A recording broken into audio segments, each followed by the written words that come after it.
السلام عليكم ورحمة الله. أهلا ومرحبا بالجميع على قناتكم التعليمية بيت النجاح للفيزياء والكيمياء والرياضيات. إذن في هذه الحصة سوف نتطرق بحول الله إلى تطبيقات قانون أوم، تطبيقات قانون أوم خاص بالمستوى الثالث إعدادي من أجل الاستعداد الجيد للامتحان الجهوي. إذن أول شيء يجب معرفته في درس قانون أوم لا لوا دوم هو معرفة النص. إذن النص قانون أوم هو كالتالي. إذن نص قانون أوم يمكن مثلا أن يطرح عليك سؤال: أعطي نص قانون أوم. إذن نص قانون أوم هو كالتالي. إذن يساوي جداء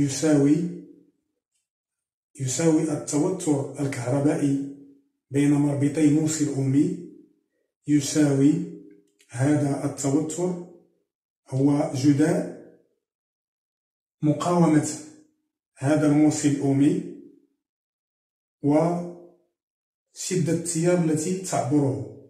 إذن نكتب يساوي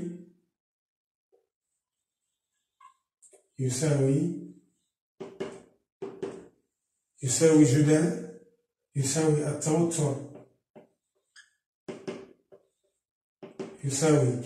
التوتر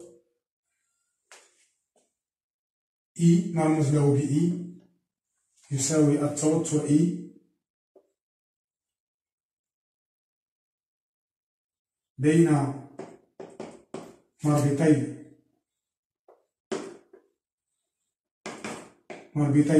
موصل أومي. إذن يساوي التوتر إي بين مربطي موصل أومي. ماذا يساوي؟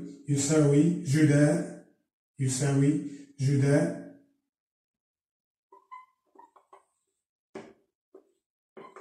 جداء مقاومته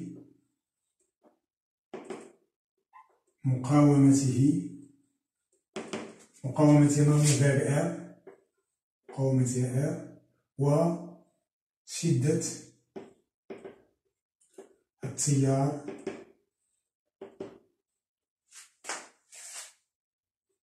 المار فيه اللي هي مرموز لها بإي.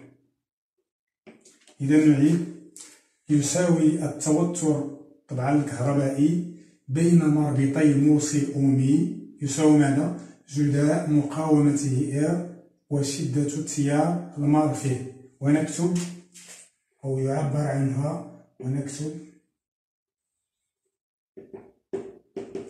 العلاقة إي تساوي التوتر إي يساوي R ضارب إي،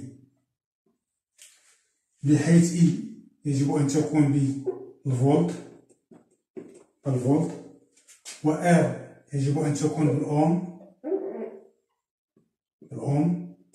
يعني فولت أوميغا الأوم. أما إي خصها تكون بالأمبير.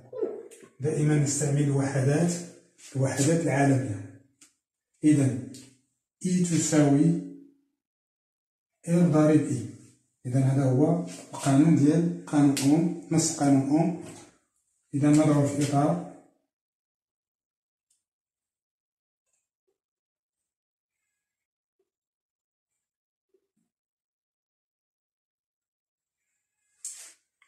إذا من خلال هذا القانون واحد يمكن أن نستخرج علاقتين. إذا العلاقة الأولى هي أن R تساوي إي على إي. إذا العلاقة اثنان، R تساوي إي على إي، في حين العلاقة الثالثة أن إي تساوي إي على R.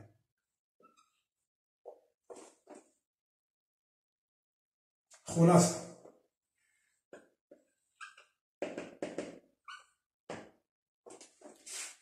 إذا هذه الخلاصة فهي عبارة عن تلخيص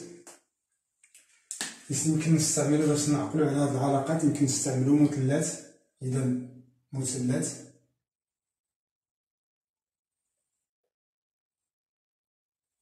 إذا هذه فقط تقنية.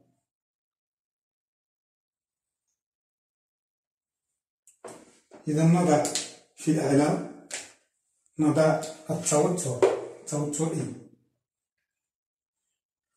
وفي الأسفل يمكن توضع إير ولا إي، ماشي مشكلة قلتهم. إذا إير هنا إي. إذا من خلال هذا المثلث يمكن نستخرج العلاقات الثلاث. إذا العلاقة الأولى أن إي تساوي اللي في الأعلى تساوي إير ضارب إي، إي تساوي إير ضارب إي. العلاقة الثانية هي بغينا إير تساوي كم؟ إير. إذا إير تساوي، إذا نقوم بإخفاء إير، كتبقى لي هي إي على إي، إي على إي. ثم العلاقة الأخيرة اللي هي إي. إذا إي تساوي، إذا نقوم بإخفاء إي، نحصل على إي على إير، إي على إير. إذا العلاقة الثالثة العلاقة الثانية. الآن نمر إلى التطبيقات. إذا الآن نمر إلى التطبيقات.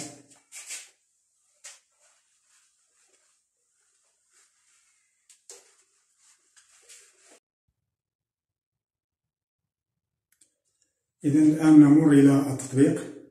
إذا التطبيق نطبق بين مربطي موصل أومي توترا قيمته 9 فولت، فيمر فيه تيار كهربائي شدته 75 ملي أمبير.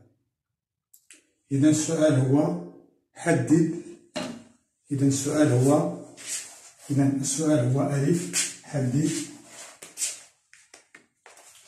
ألف حدد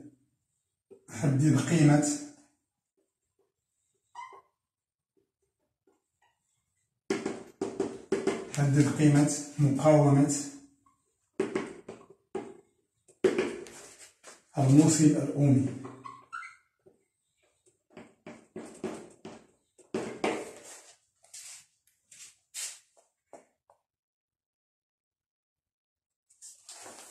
إذا الحل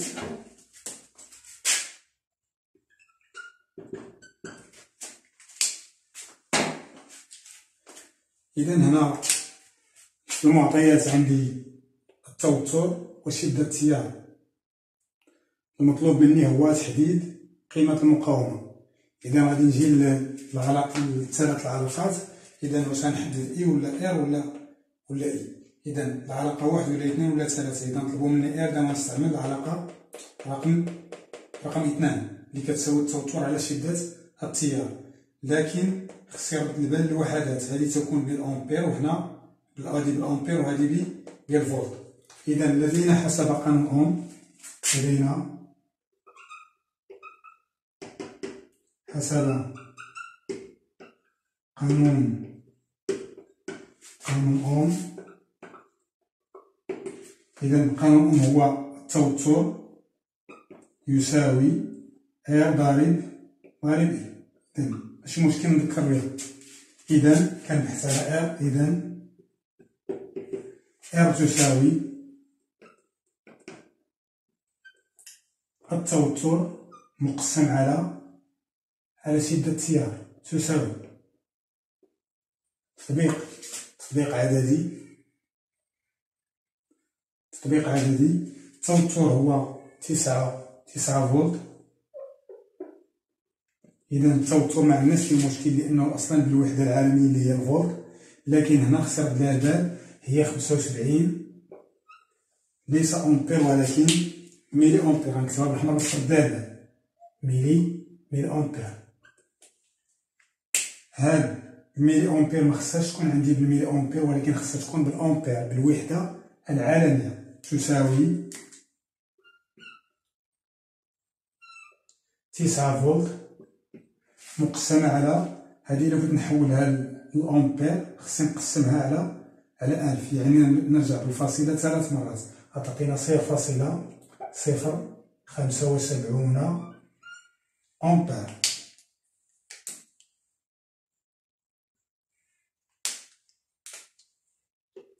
الآن عندي التوتر بالفولت وشدة التيار بالأمبير، إذا غنلقى هنا القيمة بالأوم.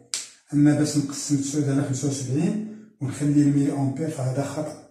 إذا الإشكال في تطبيق، المشكل اللي كيطرح في تطبيق هاد العلاقات هو الوحدات العالمية.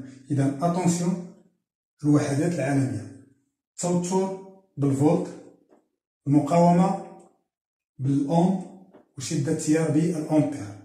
العلاقة بين الأمبير والميلي أمبير أن من الأمبير الميلي أمبير كنضرب في 1000، ومن الميلي أمبير الأمبير كنقسم على 1000. إذا الآن تطبيق عددي، إذا 9 مقسمة على 0.075 هي 120 أوم، تساوي 120 أوم.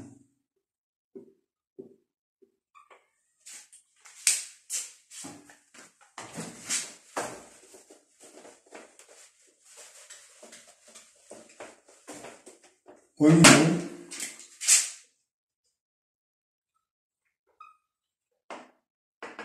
R تساوي 120 أوم. ننتقل للسؤال باء. إذا السؤال باء،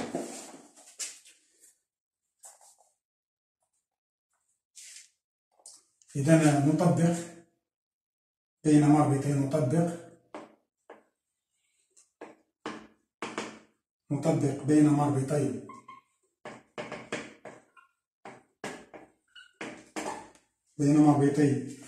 هذا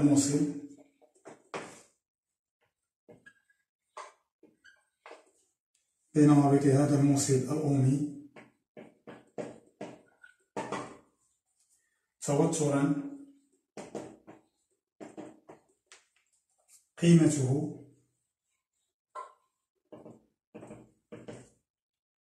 6 فولت، أحسب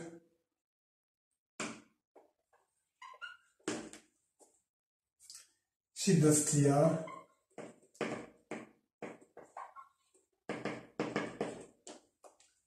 المارة عبرها.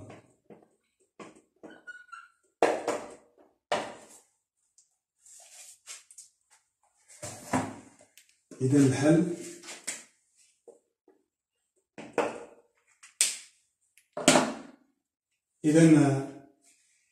المطلوب منا هنا هو تحديد شدة التيار.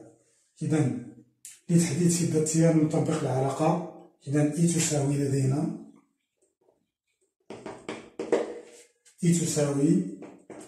توتر مقسم على R تساوي، إذا التوتر هو كم؟ هو 6 فولت، والمقاومة عندي هي قيمة المقاومة السابقة اللي هي R 900، نفس الموصل الأومي، إذا 120 أوم.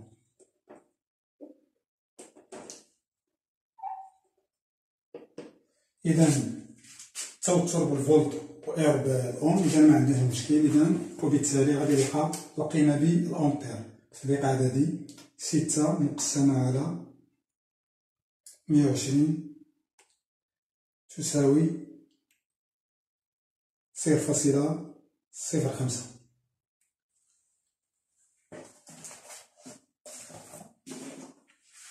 إذا تساوي 0.05، إذا أمبير الوحدة العالمية.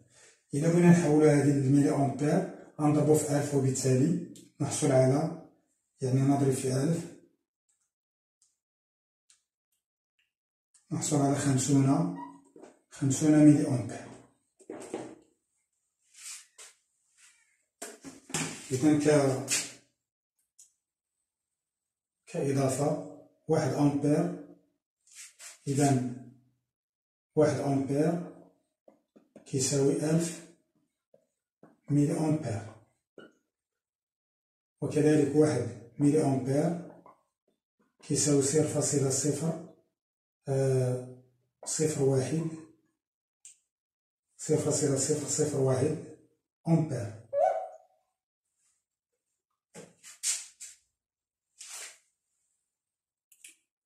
ننتقل إلى السؤال الموالي.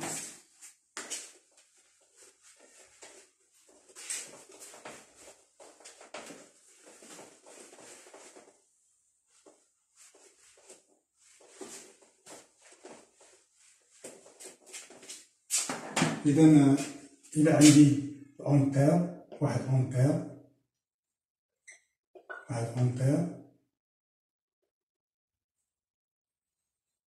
وعندي هنا ملي أمبير.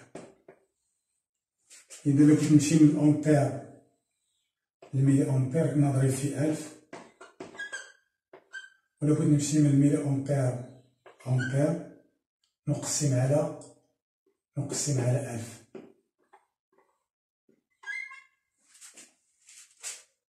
جيم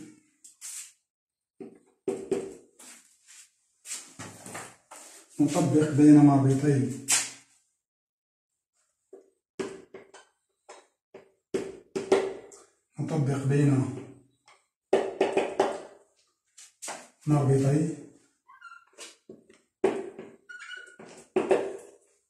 هذا الموصل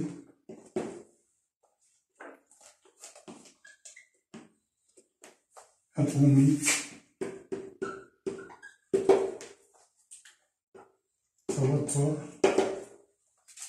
توترا قيمته إي غير معروفة، فيمر فيه تيار شدته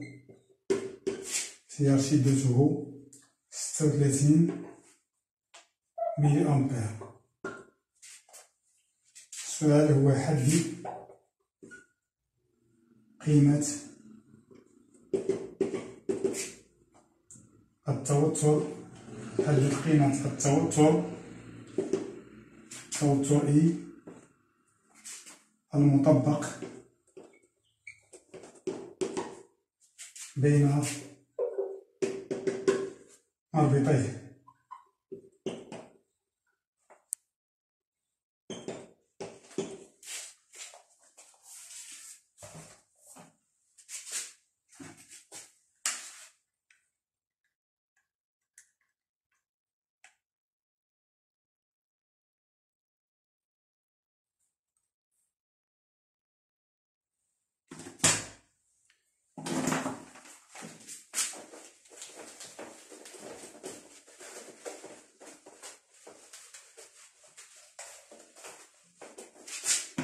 إذا نمر إلى الحل.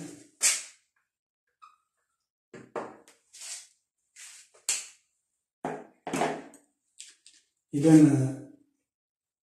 لدينا إي يساوي حسب قانون أوم يساوي إي R فوا ضرب إي. تطبيق عددي. إذا R عندنا هي السابقة، R هي 120 أوم، 120 أوم ضرب شدة التيار اللي هي 36 ملي أمبير تساوي 120 أوم ضارب. إذا هنا 36 بالملي أمبير خصنا نحولوها للأمبير، إذا خصنا نقسموها على 1000، وبالتالي تعطينا ضارب بين قوسين أمبير، وهاد 36 نقسموها على 1000 باش تولي بالأمبير، تساوي 120 أوم ضارب. إذا تطبيق عددي.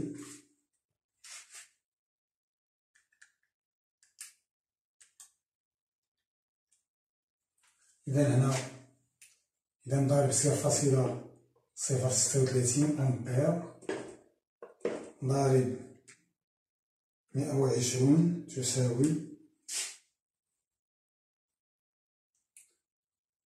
4.32 أمبير. طبعا إذا 32 يعني فولت. إذا I يساوي 4.32 فولت.